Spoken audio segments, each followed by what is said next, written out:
What's up, you guys, and welcome back to another episode of the Stella Herself podcast. Thank you so much for tuning in this week.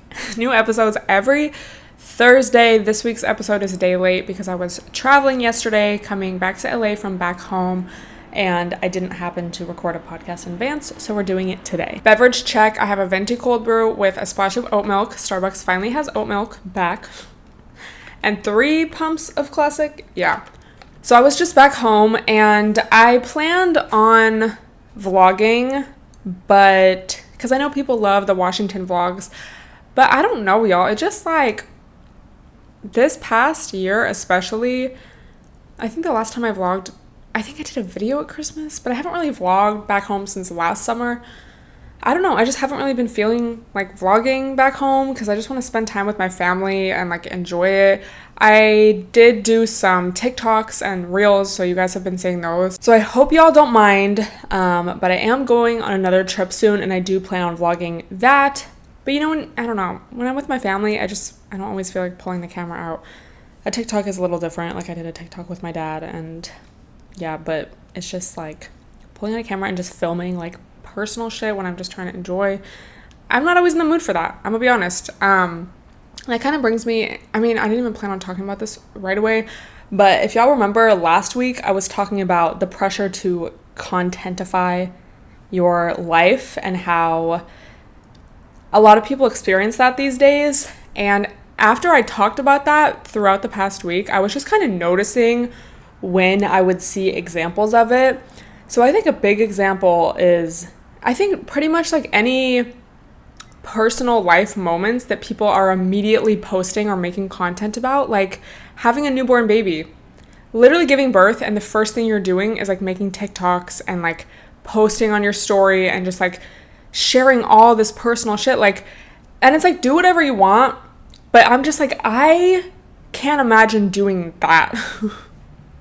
Or like, there was I think this was in, because I brought this up because people were tweeting about it, and in the thread there was an example of a woman whose newborn baby was in the ICU, and she was doing like a TikTok dance trend.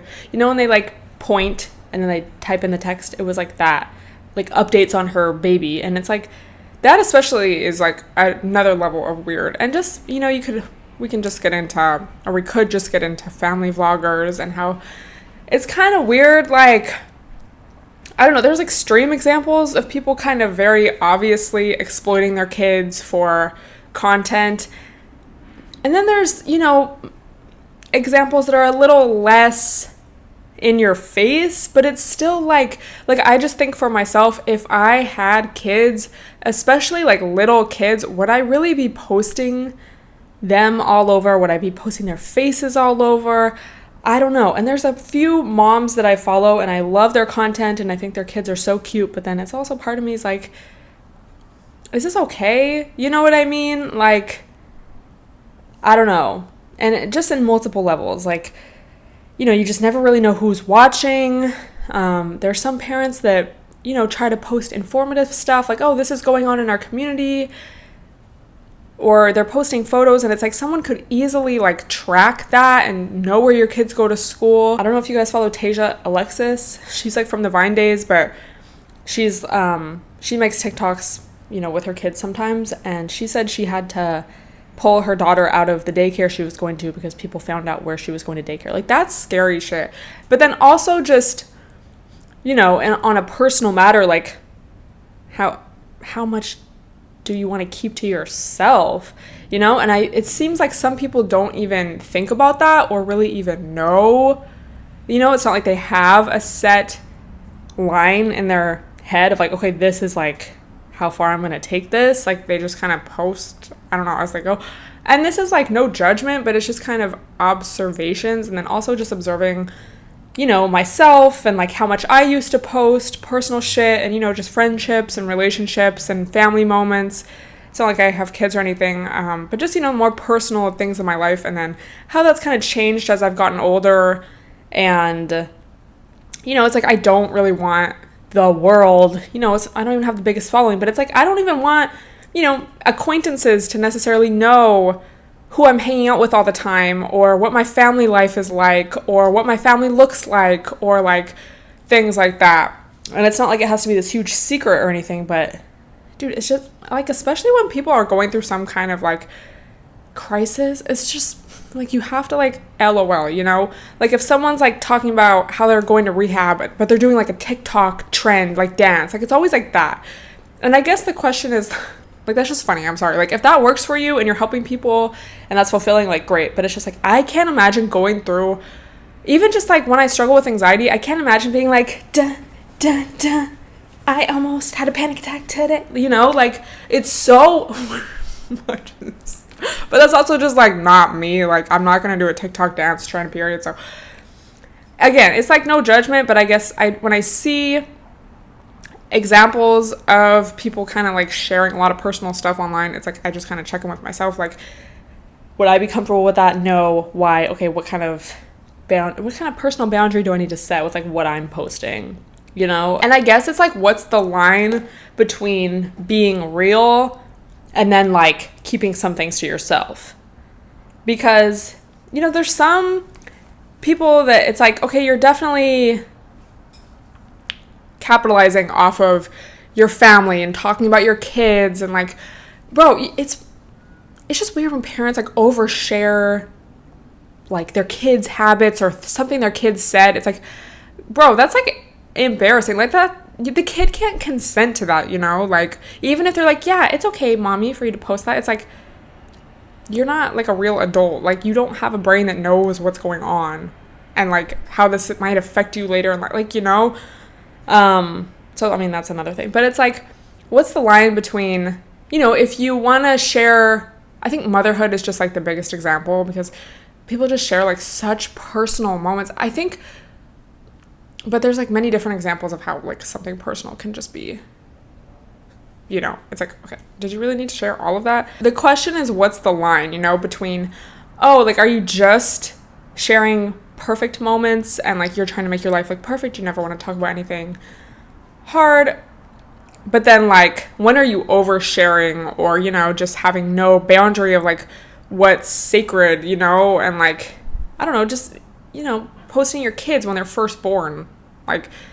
And I think the difference for me is like, if I was going to share something, I think I would just kind of like experience it. And I think what I do is I like experience something, and then if I want to talk about it, I'm going to talk about it after I've like, I don't know, absorbed it and processed it, and like know clearly in my mind, like, okay, this is what I want to share. These are things that could help people maybe going through a similar thing, you know, versus like, yeah, I'm going to post on my story my baby like when it's born to my thousands of followers. Like, you're already putting that out there. Like, I don't know. Or like, if you're going through like mental health things, like doing trends like as you're going through it, like. But then it's like, I guess everyone just has what they're comfortable with. If you're comfortable with that and, you know, you feel like, oh, this could help someone, like, you know, it's just, it's weird. And all of this is like just my personal perspective. Like, I'm not saying that's the truth. I mean, some things I think with, you know, parents and kids, it's kind of like, okay, because that's another person that can't really consent to like being posted, I think that's kind of like questionable, period. But other stuff, you know, it's like, do whatever you want, who cares? But I just know for myself, like, I've just learned, okay, I need to like keep some things just to myself, and not because it's like, oh, a secret, or like, oh, I don't want people to know, but it's just like, bro, I don't need to post everything. I don't, and I don't feel the urge to, and it's just like, I'd prefer not to. So just that pressure, like, oh my god, this could be a TikTok, this could be a video, this could be content.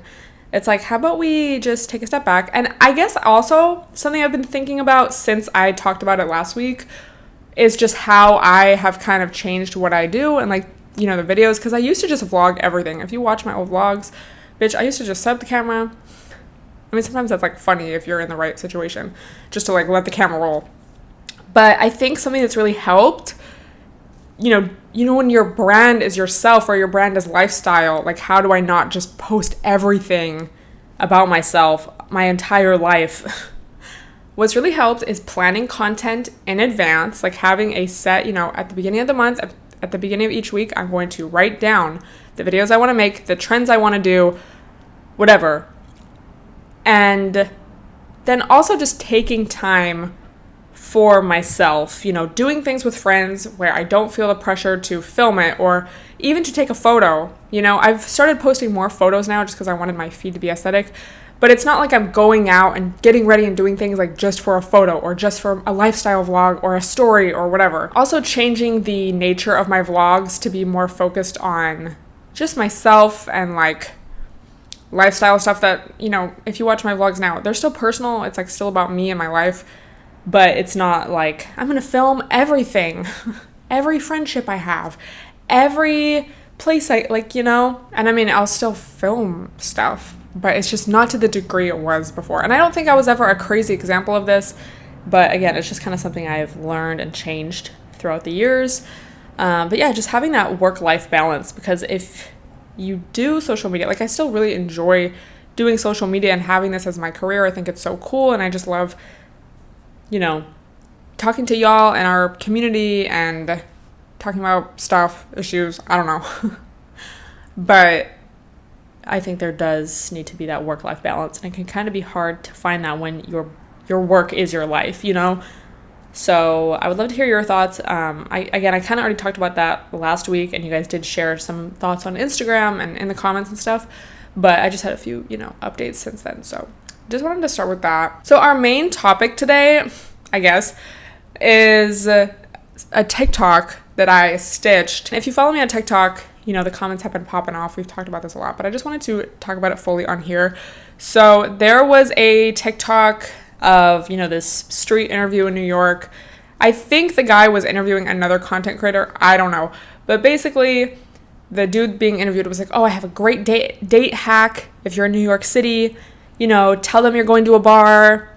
And once they get there, once your date meets you at the bar, say, oh, I actually would just rather take a walk. And then, you get some tall boys and just hang out in the park and take a walk. And he said, this is great because they're going to think you're spontaneous and you don't have to spend a lot of money. And my immediate thoughts about, this is why I stitched it. I just feel like this is such a classic example of men manipulating situations in advance where they kind of know they're going to, put us on the spot, make us uncomfortable.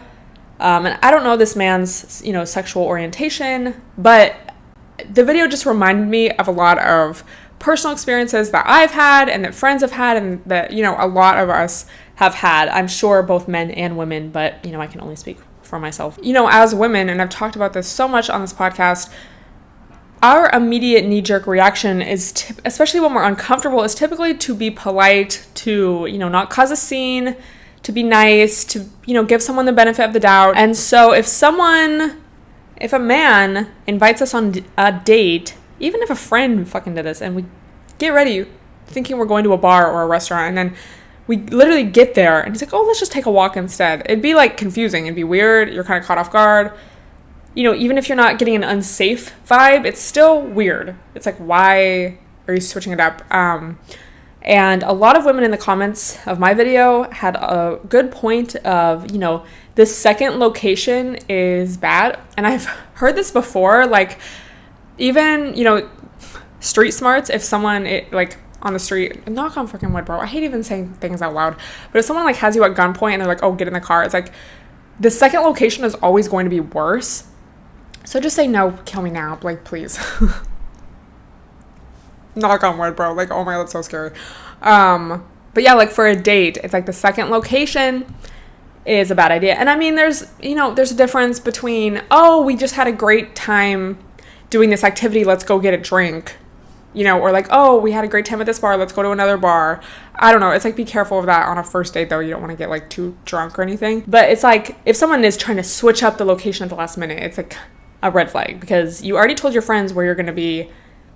Hopefully someone has your location, So there's a safety aspect. There's the practical aspect of, oh, what shoes, I wore heels, or I wore shoes that I didn't plan on walking blocks on blocks in. I'm not dressed to fucking take a walk in the park. And my thing, there's all these little details, whatever. But the main point is, this is an example of why we all should really work on and practice saying no confidently if we feel like this is weird. Because there's just been so many times where I felt uncomfortable, even if it was just like the smallest little like, this is kind of weird, or like, oh, but it's like, oh, well, I don't want to be rude. And it's like, this is an example. They plan this shit in advance. Like, you know, I was on a date and we did go to dinner, and then he's like, oh, well, like, did you want another drink here? Should we go somewhere else? And he was like, well, actually, I make a great margarita and my apartment building is right next door to this place that I suggested. Like, oh my God, you can actually see my window from there. I was like, no. And he was so pushy. I've talked about this date before. It was just like so bad in so many ways, bro. Like, it's the date where he didn't ask me a single thing about myself, literally talked about himself the whole time, and then like, yeah, did that shit, tried to get me to go to his place after. And he had picked that place, and at first it was like, oh, okay, cool, like, you know, this guy's planning like a kind of a nice place to take me to, we're actually gonna go to dinner, like he's setting a reservation, that's nice. Literally, it was right next door to his apartment. We could see his little window. Like, oh my God, he had the app on his phone where he could change the light in his window from where we were sitting. That's how cool. And he was like, look, what color do you want it? And I've seen so many TikToks about that, or like, apparently there's a building, I forget where, is it in New York, where like the guy, you're on a date and the guy's like, I can change that building from my phone. But apparently like so many guys do that. But anyway, the point is they plan that shit in advance. And y'all know I've been talking about, you know, oh, turning 24, just getting older, my brain fully developing, realizing things. And I think one of the main realizations is like, every time I've felt that kind of confusion, or just like, you know, when a guy just has some kind of, I don't know, explanation for something. And it's like, that's confusing, but like, okay, I want to give you the benefit of the doubt. It's always a lie. Every time you feel that, it's a lie. You know, another thing, this is like kind of unrelated, but I have seen bros talk about how they have pictures in their phone of like traffic at different times of day. So if the girl's like, oh, like, where are you? They can just send a photo like, oh, I'm in traffic. And they have a morning photo, an afternoon photo, a night photo, different places in the city where they could be. Guys get so good at lying. So if you feel like, you're right, like, yeah, scam alert, scam detected, okay? And I really tried in my stitch to make it clear. I'm not hating on a park date. Would I want to do that as a first date? No. But that's not the point. The point is, this man is manipulating the situation before they even meet. And I know so many of us would just go along with it because we feel like awkward, or, you know, yeah, you can say in your mind, and maybe you've just gotten really good at like standing up for yourself and saying no. We can think, oh, well, I would say no, I wouldn't go there. But it's like, when you're put on the spot and you're not expecting it, so many of us, our knee-jerk reaction is just to go along with it. You know, we don't want to cause problems. It's like, oh, okay, I guess this could be cute. And it's just like, he doesn't want to spend money on you. Bro, like, I'm just so over so much shit recently. And it's just like, I keep realizing stuff. And it's just like, wow. So if you have a feeling, you're right. And that could really like save your life, you know? That's why it's so important to practice saying no. So I think a little challenge for all of us, I actually practiced this last week. A great way to practice saying no, especially to a man. And I mean, to friends too, honestly, that can be even harder because that's a relationship you like care about. The next time a TBT tries to come back, just say no. Or just like don't respond and block them, period. Honestly, sometimes it's like better not to block. It depends. If someone's like literally like a threat, block them. If they're just kind of like annoying, it's kind of low-key funnier to just ignore them. And like, you're like, yeah, you're not even blocked and I'm just ignoring you. Willpower, babes. But just say no. And I mean, obviously, especially, you know, if you're dealing with like, I don't know, a random on the street, or like safety first, obviously. Use your intuition when it comes to that too, because sometimes if you just tell a man no, you never know how they might react. They might get violent. You got to protect yourself. But I think especially like over text, like, and you don't have to be a bitch. Like, you can just be like, no, I'm not comfortable with that. It's like, what can you say? Like, you're not being rude. So it really just comes down to setting boundaries and just recognizing like when something feels off. Because again, it's like, this could save you from just like a bad date or just from someone who's not very clear.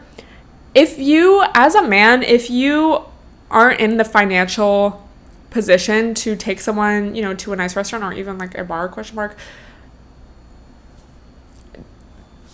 bro, it's like, it's fear of rejection. I feel like he knows that most, and I mean, again, I don't know this man's life, but let's say it's just a, you know, a random straight man.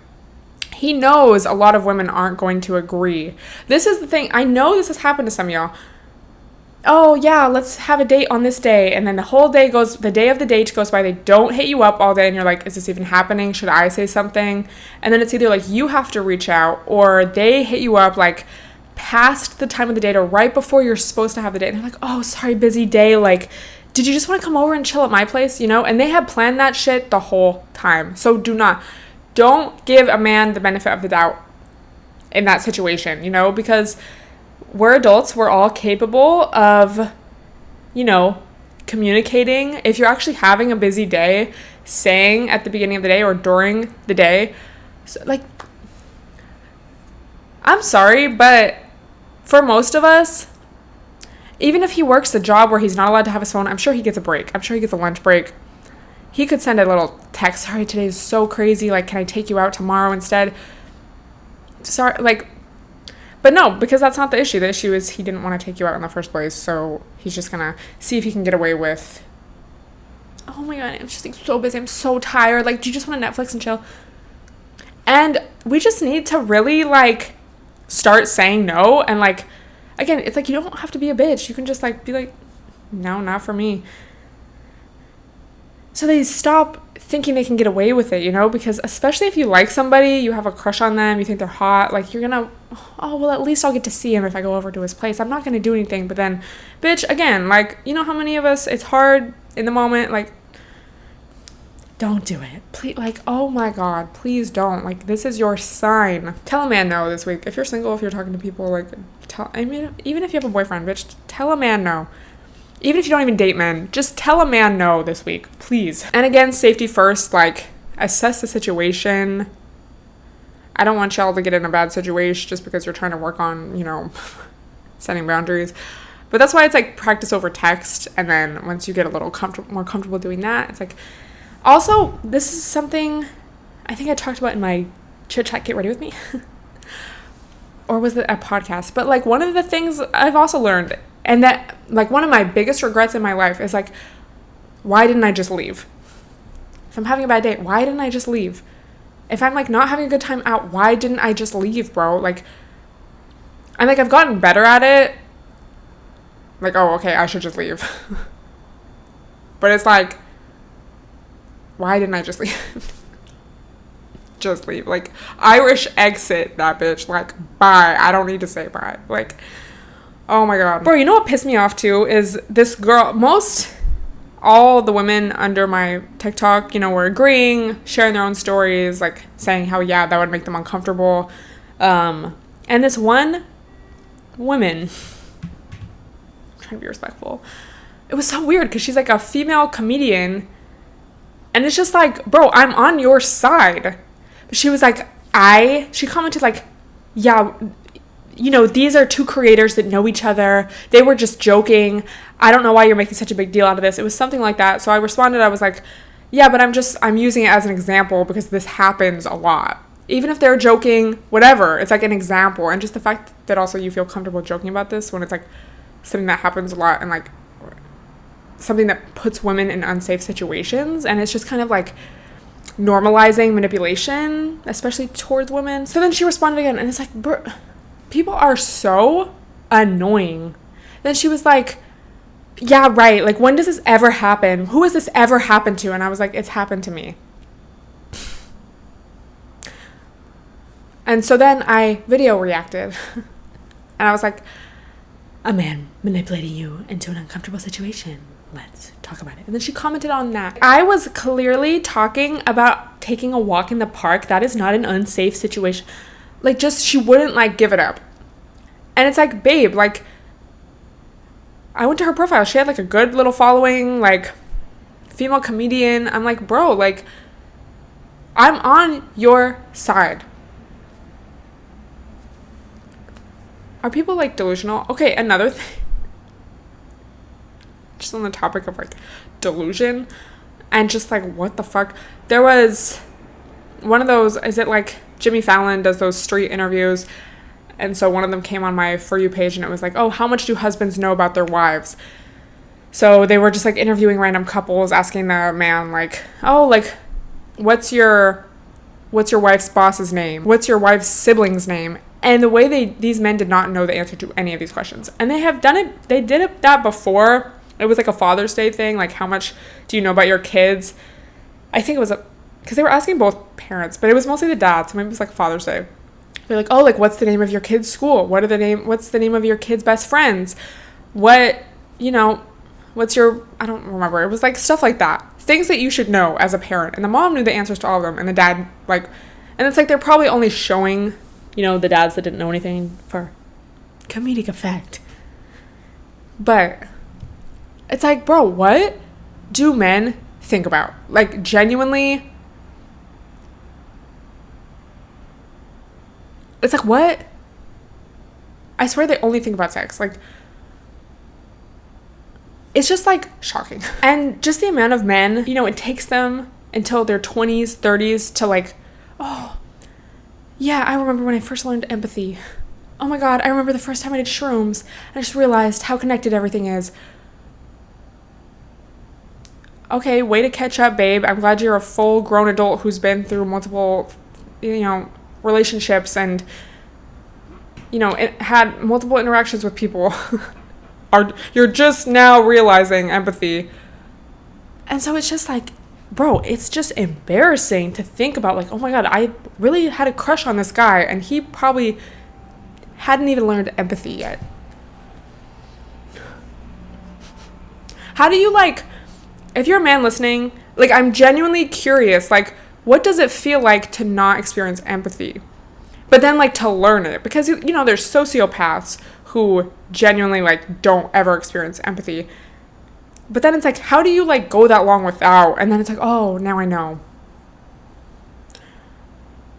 And that's the thing. Like, they genuinely, like, only care about themselves. Like, kings of self-love, I guess. But I feel like self-love is, like, a little more not that, you know. It's not, like, being selfish or, like, sociopathic, babe. It's, like, the light in me honors the light in you. Like, I just, like, it's mind-blowing. Or, you know, something else I was thinking. When men are like, oh, females these days, like, have new bitches at their birthday dinners every year. It's like, well, yeah, you have had the same friends for years, but have you guys ever really opened up about anything to each other? Like, is that really a real friendship?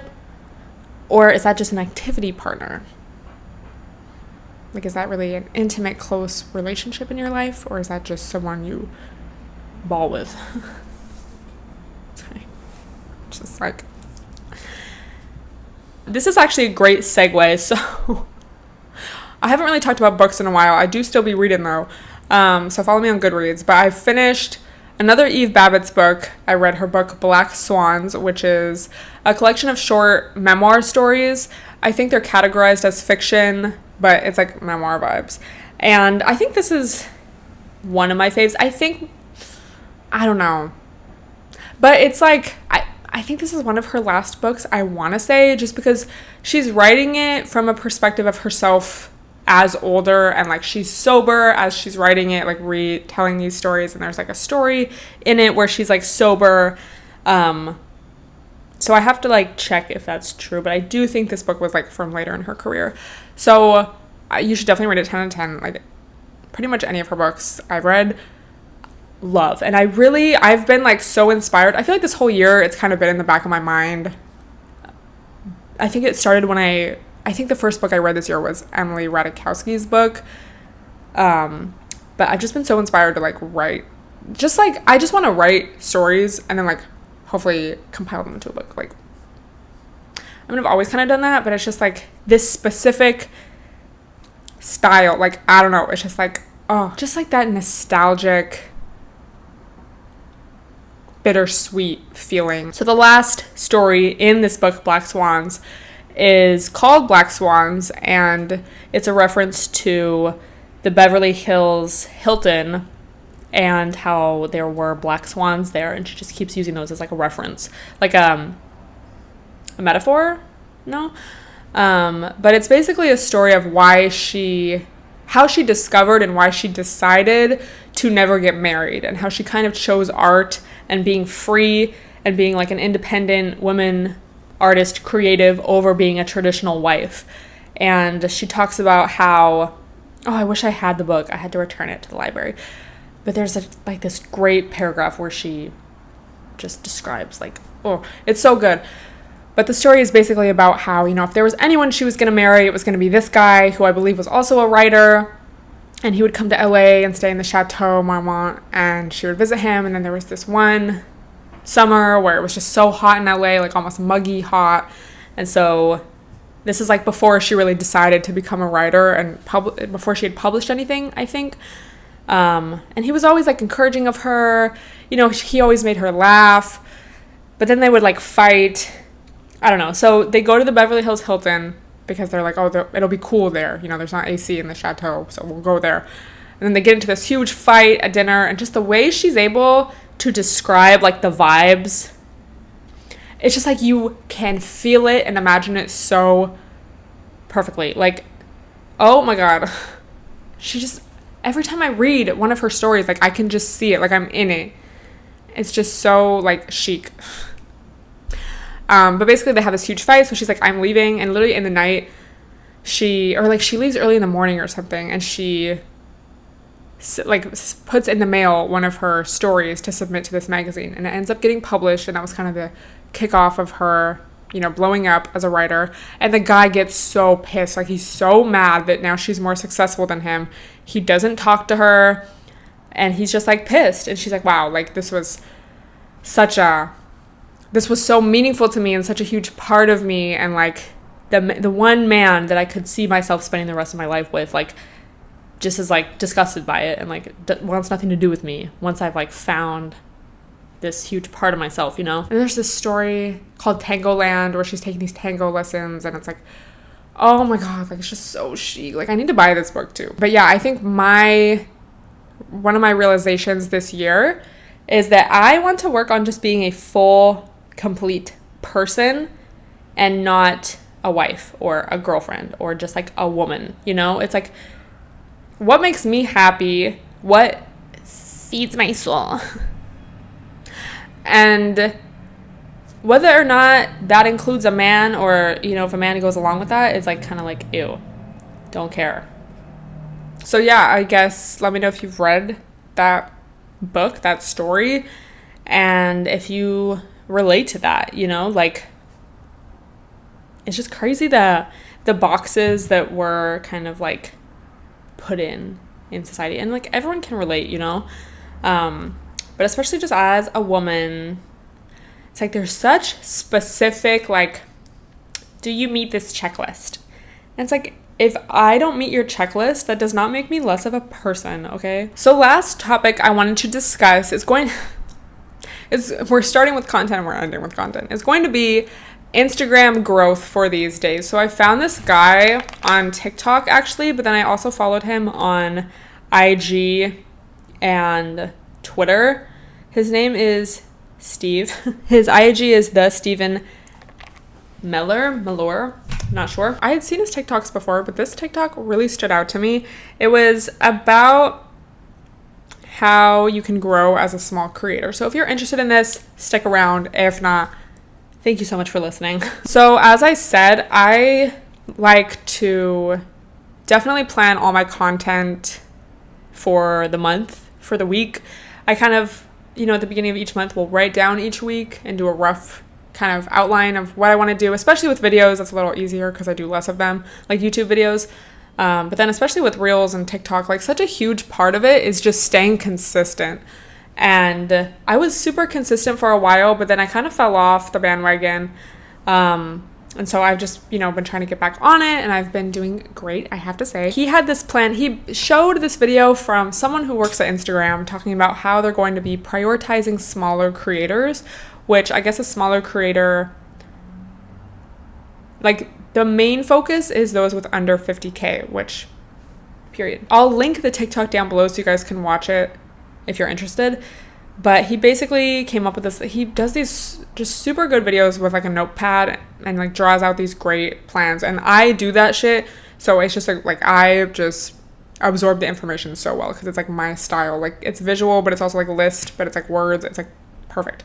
So he said, okay, so the plan is for the first 2 weeks of the month, just do all sorts of different types of content. So this can look like skits, this can look like memes, trending audio, this can look like green screen, Q&A replies, a stitch or remix, direct to camera, a lip sync. I also added aesthetic videos, like, when people do like montages of their summer. I'm about to post one actually. And then he said 1 reel a day is growth. And that sounds like a lot, and then 8 minimum stories per day is for the community, so for more engagement and like talking to each other and like building that rapport. So it sounds like a lot. Well, let's just go with this first of all. So for the first 2 weeks, you do a mix of all different types of content. For the next 2 weeks, you see what performed the best, what style of video performed the best, and you do more of that.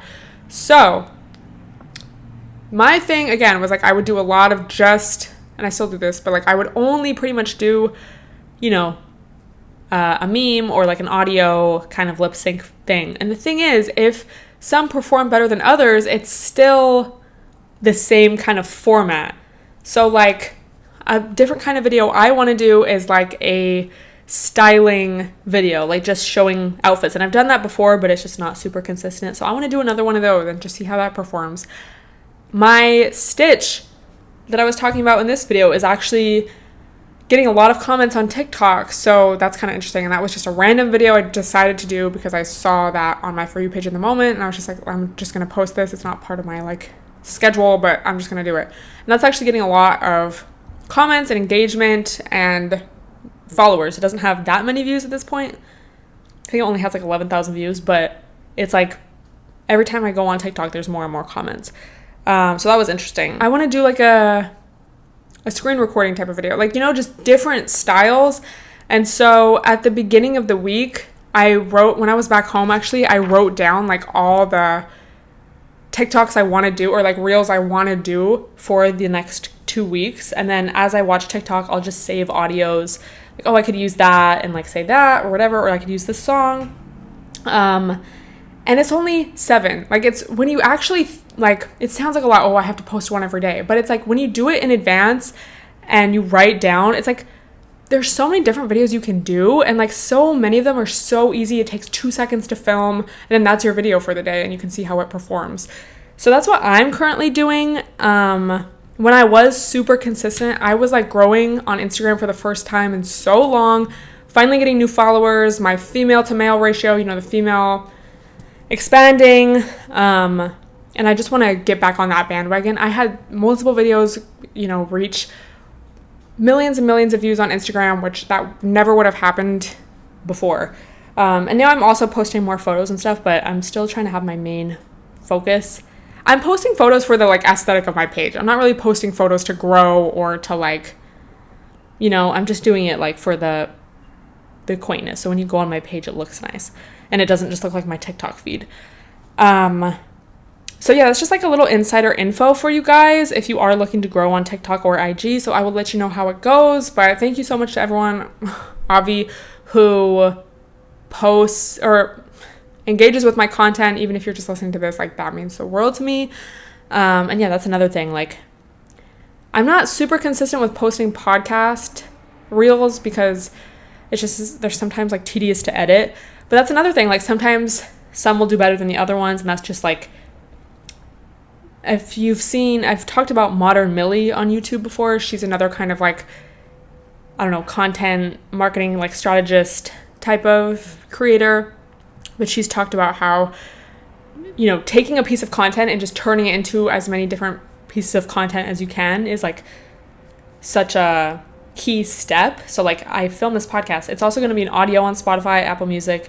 I can turn it into a TikTok, a reel. I could like turn it into a photo and post it, you know, on my Instagram. There's just so many things you can do with like one video, you know? I just see so many people complaining all the time about their photos not performing well on Instagram. And it's like, bro, I feel you, but it's like, just do both. Like if you, that was the thing for me, like in 2020, I would just stay at home, even 2019, like I would just take so many photos. And it's like, I wish I had just been focusing on TikTok, and I think Reels was like 2020, right? I don't think it was before that. But I wish I had just been focusing on that and not, like, yeah, I still post pics, but I just put way less effort into them. And like, it's not like, oh my God, I need a pic. It's like, what kind of video can I make? And once you just work with the algorithm instead of against it, you're just going to be ahead. So instead of like resisting it, like use it as an opportunity. And then it's like, if you love taking pics, like that's your actual passion, and you're not just like, oh my God, my algorithm's bad these days. It's like once you start growing, like you could make reels on how to take a good IG, you know, or you could make a video instead of an IG.